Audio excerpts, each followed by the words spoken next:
오늘 마태복음 26장 1절부터 75절까지 말씀으로 기도하면 살 수 있다, 기도하면 살 수 있다, 이런 제목으로 말씀의 은혜를 나누고자 합니다. 복음서를 보면서 정말 이해할 수 없는 내용이 많이 나오죠. 오늘 마태복음 26장은 그런 장면이 나오고 있는 것을 보게 됩니다.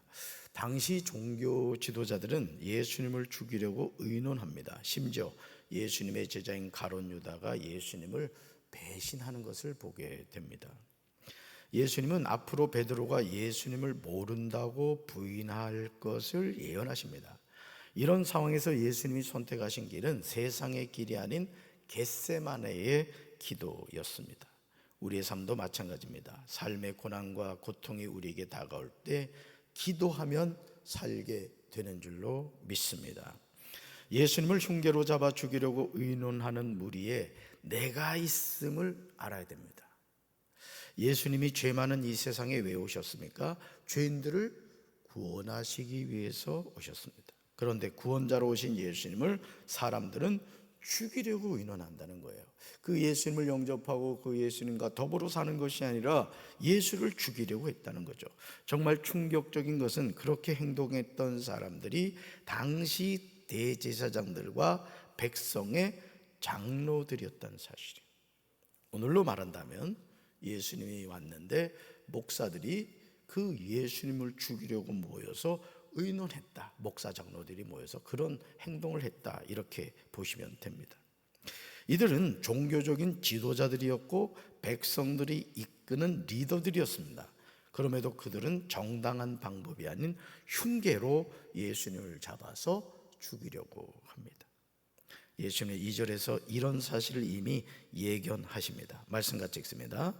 인자가 십자가에 못 박히기 위하여 팔리리라. 아멘. 어떻게 된다고요? 팔리리라, 이렇게 말씀하십니다.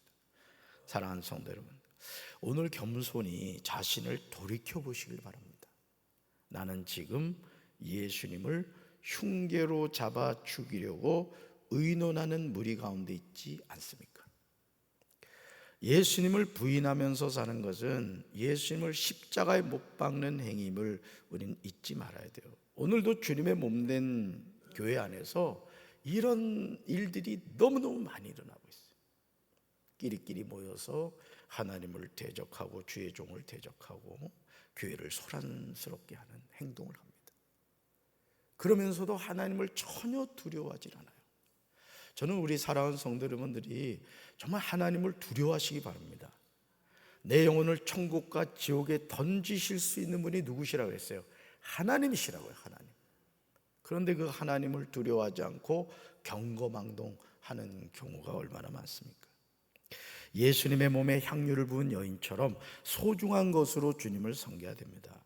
예수님이 베다니에 사는 나병 환자 시몬의 집에 계실 때 전혀 뜻밖의 일이 일어납니다. 그것은 한 여자가 매우 귀한 향유 한 옥합을 가지고 나와서 식사하시는 예수님의 머리에 부은 것입니다.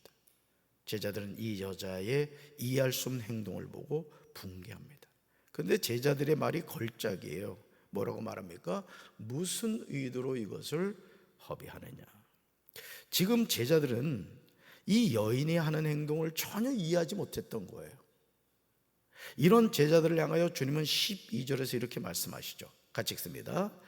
이 여자가 내 몸에 이 향유를 부은 것은 내 장례를 위하여 함이니라. 아멘. 놀랍지 않습니까? 한 여인은 예수님의 장례를 준비했던 것이죠. 오늘 우리는 자신의 무엇으로 주님을 섬기고 있습니까? 여러분의 신앙생활하면서 하나님께 드림이 기쁨이 되길 바라요. 어째 아멘이 이래 없어요? 하나님께 드림이 기쁨이 되시길 바랍니다. 우리 장로님들 가운데도 보면 11조를 온전히 안 하시는 분들이 있더라고. 저는 우리 교육자들한테도 항상 그 얘기를 합니다. 온전한 11조 해라. 절기헌금 똑바로 해라. 담임 목사로서 가르칩니다. 왜냐하면 목회라는 교육자가 헌금 생활을 똑바로 하지 못하면요, 나중에 목회할 때도 똑같은 행동을 합니다. 여러분도 마찬가지예요. 여러분들이 신앙생활하면서 하나님께 바치는 것에 인색하기 시작하면요, 여러분의 마음이 하나님부터 떠나게 됩니다. 그런데 그런 행동을 하는 이들이 너무 많아요. 오늘 여러분, 이 여인이 자신의 옥합을 깨뜨려서 예수님의 장례를 준비하고 있는 이 모습을 보시라고요. 여러분, 우리가 왜 돈을 법니까? 왜 돈을 벌죠? 나 자신 잘 먹고 잘 살기 위해서 돈을 버는 게 아니에요. 우리 예수 믿는 사람은 왜 돈을 버느냐? 하나님을 위해서 돈을 버는 거예요, 여러분. 어째 아멘이 시원찮아? 아멘이십니까? 여러분, 11조가 뭐예요? 11조? 하나님이 10개를 주셨는데 그 10개 가운데 대표성을 띠고 하나를 바치는 게 11조죠. 그럼 9개는 누구 거예요? 9개도 하나님 건 겁니다. 그런데 오늘 우리가 그런 것을 깨닫지 못하고 하나님의 것을 도둑질하죠. 여러분, 11조를 떼먹는 것은 하나님 앞에 도둑질하는 겁니다. 말라기 읽어보세요. 그러니까 오늘 여러분들이 하나님께 드리는 이 여인처럼 자신의 소중한 것을 깨뜨려서 하나님, 예수님을 장례를 준비하는 그 마음, 그런 마음을 품으라는 것이죠. 자, 그러면서요, 오늘 우리가 이 제자들처럼 외적인 것만 보고 붕괴하고 있지 않느냐라는 거예요.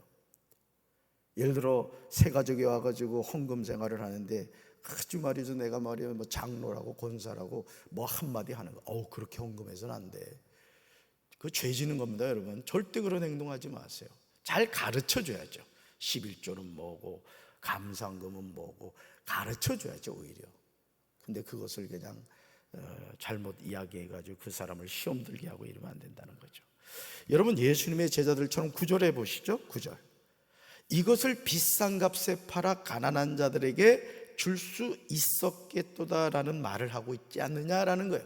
가난한 자를 생각하는 것 같지만 사실은 시기심으로 그렇게 했다는 거죠. 자기는 못하지만 그 예수님의 장례를 준비하는 그 여인을 책망하고 있는 것을 보게 됩니다. 예수님은 13절에서 이름 없는 한 여인의 헌신을 칭찬하고 있어요. 읽어볼까요? 이 여자가 행한 일도 말하여 그를 기억하리라. 아멘. 주님이 기억하시는 삶과 헌신이 오늘 우리에게 필요한 줄로 믿습니다. 그래서 여러분들이 주님을 위해서 애쓰고 수고한 것을 하나님이 기억하세요. 심은 대로 거두는 거죠. 아멘이십니까? 예수를 넘겨준 가룟 유다가 바로 나 자신임을 우리는 기억해야 됩니다. 예수님의 공생의 기간, 예수님과 함께했던 가룟 유다가 예수님을 팔았다. 우리는 가룟 유다의 모습을 보면서 붕괴하죠. 아무리 배은망덕해도 그렇지 예수님의 제자가 어떻게 스승인 예수님을 은 30을 받고 파느냐고 우리는 가룟 유다를 욕하죠. 아유, 나쁜 놈이라고, 저런 놈이 다 있느냐고 우리가 이제 손가락질을 해요. 사실 우리는요, 가룟 유다 못지않게 예수님을 이용할 때가 많아요. 자신의 유익을 위해서 예수님의 이름을 얼마나 욕되게 할 때가 많습니까? 이제 우리는 자신의 유익을 위하여 예수님을 이용하는 삶에서 예수님을 위하여 자신의 소중한 목숨조차도 버릴 수 있는 거듭난 그리스도인이 되어야 될 줄로 믿습니다. 이것이 참된 그리스도인으로 승리하는 거예요. 여러분, 우리가 이 육신의 장막을 벗고 이 세상을 떠날 때 가져갈 수 있는 것이 무엇이 있습니까? 아무것도 없어요. 우리가 하나님 앞에 섰을 때 우리가 가지고 가는 게 뭐죠? 예수의 이름입니다. 예수의 이름을 의지해서 우리가 하나님 앞에 서는 거예요. 이 세상에 쌓아놓는 금은보화 아무것도 가져가지 못해요. 이 세상에서 배운 학문 아무것도 가져가지 못해요. 오직 예수의 이름, 그 예수의 이름 가지고 우리가 두렵고 떨리는 마음으로 하나님 앞에 서는 거예요. 그리고 천국과 지옥의 방향이 결정되겠죠. 저는 우리 사랑하는 성도 여러분들이 예수의 이름을 끝까지 붙잡고 승리하게 되기를 주님의 이름으로 축원합니다. 우리는 매일 예수님의 몸과 피를 먹고 마시고 있음을 기억해야 돼요. 성찬식은 예수님의 몸과 피를 먹고 마시는 시간입니다. 오늘 26절로 28절 한번 보세요. 여러분 성경 보세요. 성찬식에서 우리가 먹고 마시는 떡과 포도주가 무엇을 의미하는지 예수님이 정확하게 이야기하고 계십니다. 정확하게. 예수님이 떡을 가지사 축복하시고 떼어 제자들에게 주시면서 하신 말씀이 무엇입니까? 읽어볼까요? 받아서 먹어라. 이것은 내 몸이니라. 받아서 먹어라. 이것은 내 몸이라. 그러니까 빵을 가지고 축복하시면서 이것은 내 몸이다. 예수님이 잔을 가지사 감사기도 하시고 그들에게 주시며 말씀하신 것이 무엇입니까? 읽어볼까요? 너희가 다 이것을 마시라. 이것은 죄사함을 얻게 하려고 많은 사람을 위하여 흘리는 바 나의 피 곧 언약의 피니라. 아멘. 그러므로 우리는 성찬식을 할 때마다 예수 그리스도의 몸과 피를 먹고 마심으로 주님의 언약을 기억해야 되는 거예요. 야, 주님이 나를 위해 몸을 주셨구나. 주님이 나를 위해서 피를 흘려 주셨구나. 우리가 그것을 깨달아야 된다는 것이죠. 예수님은 베드로가 예수님을 부인할 것을 알고 계셨음을 기억해야 됩니다. 베드로는 예수님의 수제자죠. 즉 예수님이 가장 사랑한 제자가 베드로였습니다. 그런데 베드로가 예수님을 3번이나 부인하게 될 것을 예언하십니다. 여러분 생각해 보세요. 여러분 예수님 사랑하시죠? 근데 예수님이 여러분한테 나타나서 재진아, 너가 앞으로 나를 3번 부인할 거야. 그럼 제가 뭐라고 반응 보일까요? 아, 그럴 줄 아셨군요. 이렇게 대답할까요? 아니, 주님 무슨 말씀입니까? 서운하네요. 저 목사예요, 목사. 강경제일감리교회 담임 목사라고요. 아, 김 집사면 몰라도 저는 아니죠. 아마 이렇게 당당하게 대답을 할 것입니다. 여러분, 베드로의 모습은요, 우리의 모습을 보여줍니다. 사실 우리는요, 매일 매순간 예수님을 부인하면서 살아갑니다. 가정에서, 직장에서, 사회에서 우리는 예수님과 무관한 사람처럼 행동하고 말을 할 때가 많습니다.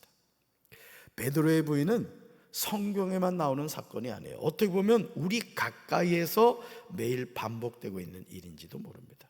우리가 정신을 바싹 차리지 않으면 우리는 이 베드로처럼 예수님을 부인하고 있는 자기 모습을 눈으로 보게 될 겁니다. 내가 예수님을 부인하고 있구나. 깜짝 놀라게 되겠죠. 실제로요, 74절 보실까요? 여러분 성경 74절 보시면 베드로는 끔찍한 행동을 하는 것을 보게 됩니다. 그토록 자신 있게 고백했던 베드로는 어디에도 없습니다. 읽어볼까요? 그가 저주하며 맹사여 이르되 나는 그 사람을 알지 못하노라 하니 곧 달기 울더라. 아멘. 그가 저주하며 맹사여 이르다는 거. 맹세까지 했어요. 맹세까지. 그것도 저주하며. 이 모습이 누구 모습이라고요? 우리 자신의 모습이라는 거예요. 우리 자신의 모습. 시험에 들지 않게 깨어 기도하는 것이 겟세마네 기도임을 기억해야 합니다. 예수님도 사람입니다. 예수님이 동정녀 마리아에게 성령으로 잉태하셔서 태어나셨지만 우리와 똑같은 육신을 입으셨습니다. 그러므로 예수님이 겟세마네에서 기도하신 것은 우리가 인생의 문제 앞에서 어떻게 처신해야 하는가를 분명히 보여줍니다. 여러분, 인생의 문제가 없는 사람 없죠? 여러분 문제 많죠? 네, 얼굴에 그렇게 써 있어요. 문제 많은 인생을 고단하게 살아가고 있습니다. 주여 서우시옵소서. 그런 분들이 있단 말이에요. 여기 있는 저도 마찬가지예요. 고난이 다가올 때 뜻하지 않는 인생의 암초를 만날 때 우리는 어떻게 할까요? 예수님이 41절에서 말씀하신 것을 기억해야 합니다. 암송하셔야 될 말씀이요. 읽어볼까요? 시험에 들지 않게 깨어 기도하라. 마음에는 원이로되 육신이 약하도다 하시고. 따라합시다. 시험에 들지 않게 깨어 기도하라. 그러니까 뭐가 온다는 거예요? 우리 인생에 시험이 다가온다는 거예요. 시험에 들지 않게 깨어 기도하라는 거예요. 오늘 우리가 선줄로 하는 자 넘어질까 조심하라고요. 여러분이 항상 하나님 앞에 겸손하셔야 됩니다. 아멘이십니까? 하나님을 두려워하고 항상 겸손해야 돼요. 한 방에 갑니다. 한 방에. 우리 신앙이 한 방에 가요. 우평강도가 그 십자가에서 놀라운 신앙 고백을 통해 오늘 내가 낙원에 함께 있으리라, 나와 함께 낙원에 있으리라, 예수님의 구원의 초청을 받았지만요, 여러분 죽으면서요 예수 부인하고 죽는 이들도 있습니다. 평생을 교회를 다녔는데 막 일을 가면서 그런 사람도 있어요. 그러니까 여러분들이 끝까지 자기 신앙을 지키지 않으면요, 원수 마귀가 내 영혼을 지배해 버린다고. 아멘이십니까? 따라합시다. 인내하며, 따라봐요. 인내하며 부르짖자. 아멘이십니까? 예수님이 하나님의 아들이셨지만 예수님조차도 기도하지 않고서는 시험을 이길 길이 없으셨던 거예요. 그러니까 주님이 새벽 미명에 일어나 기도하신 이유, 밤이 맞도록 기도하셨던 이유는 시험에 들지 않게 깨어 기도하셨던 거예요. 오늘 하물며 저와 여러분이겠습니까? 우리도 기도하지 않으면 뭐에 든다? 시험에 든다 이거예요. 할렐루야. 이제 우리는 항상 깨어서 기도해야 할 줄로 믿습니다.